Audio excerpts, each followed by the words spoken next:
Hello, bienvenue dans une nouvelle vidéo. Aujourd'hui, nous allons parler des cernes.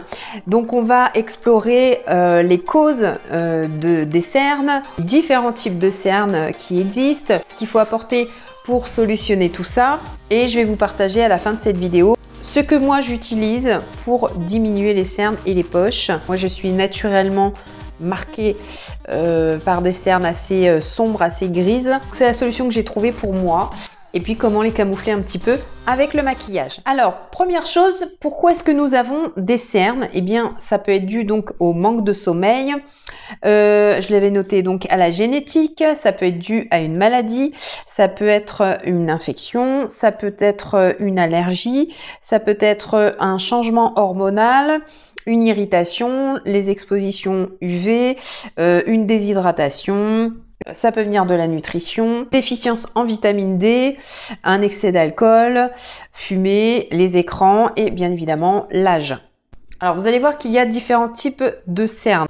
On a les cernes pigmentaires brunes, c'est-à-dire elles sont dues à une accumulation de mélanine. Pour solutionner ça, il faut utiliser des actifs dépigmentants comme des produits à base de vitamine C. Ensuite, on a les cernes vasculaires bleues. C'est dû à une peau beaucoup plus fine. Moi, c'est ce que j'ai par exemple. Comme la peau est plus fine, eh bien, on voit beaucoup plus en surface les petits capillaires sanguins et donc ça paraît bleu. La solution, c'est d'activer la circulation sanguine par des petits massages et d'utiliser des rétinoïdes. Si vous en avez dans vos produits, c'est l'idéal. Les cernes structurelles creux. Elles sont dues à une diminution de la graisse, un vieillissement de la peau. Parfois, ça vient de la génétique et là, malheureusement, il n'y a pas grand-chose à faire si vous êtes dans ce cas. En prévention, ce qu'on peut faire, du coup, c'est hydrater, évidemment, et surtout utiliser des antioxydants. Cernes mixtes, c'est-à-dire qui regroupent plusieurs de ces catégories. Après, on peut avoir ce qu'on appelle les poches. Donc là, généralement, c'est de l'eau, c'est une accumulation de liquide, souvent le matin, et puis ça s'arrange au fil de la journée. On peut appliquer de la caféine et du froid. Ça peut être aussi dû à de la graisse, dû à l'âge, une diminution de la production de collagène et d'élastine. Donc là, on utilise de la vitamine C, des peptides et de l'anti-âge. Souvent, on me demande, est-ce que c'est vraiment nécessaire d'utiliser un contour des yeux?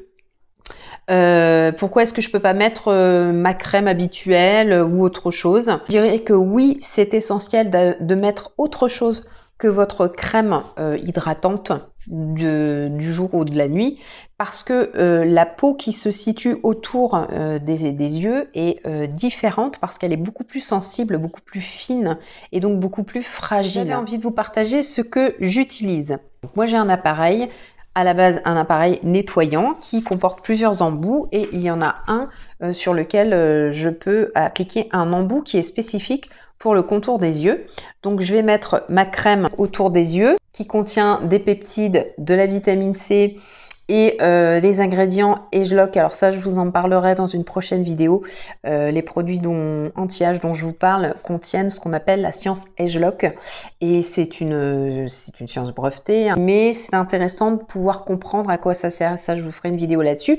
Vous pouvez éventuellement retrouver sur mon profil Facebook un live sur lequel j'avais expliqué ce qu'était que la science ageLOC. Donc l'avantage d'un tel appareil, c'est que ça va exfolier, c'est revitalisant, ça permet de dégonfler, de raffermir, ça retend la peau et elle est forcément beaucoup plus lisse. J'utilise 2 fois par jour, juste après le tonique. Donc je nettoie mon visage, je mets le tonique, j'utilise ce contour des yeux et ensuite je vais mettre ma crème de jour et ou de nuit. Il y a une autre petite chose que j'utilise qui est plus axée sur l'aspect anti-rides, tout aussi intéressant pour le contour des yeux.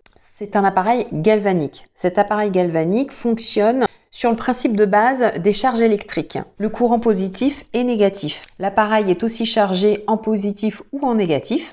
Et les cosmétiques que l'on utilise donc avec cet appareil le sont aussi. De cette manière que le courant galvanique peut faire pénétrer les ingrédients dans la peau. Il y a un petit embout qui s'appelle le Focus qui s'adapte sur cet appareil et ça permet finalement d'atteindre vraiment des zones spécifiques. Donc il s'associe avec un autre produit qui s'appelle le True Face Line Corrector. On va donc localiser sur les zones fragiles, donc autour des yeux, autour de la bouche essentiellement. C'est quand même un appareil qui est utilisé depuis longtemps par les spas et les instituts de beauté. Donc là, il est miniaturisé. Donc ça, je vais aussi le faire 2 fois par jour, juste avant de faire justement mon contour des yeux avec mon autre appareil.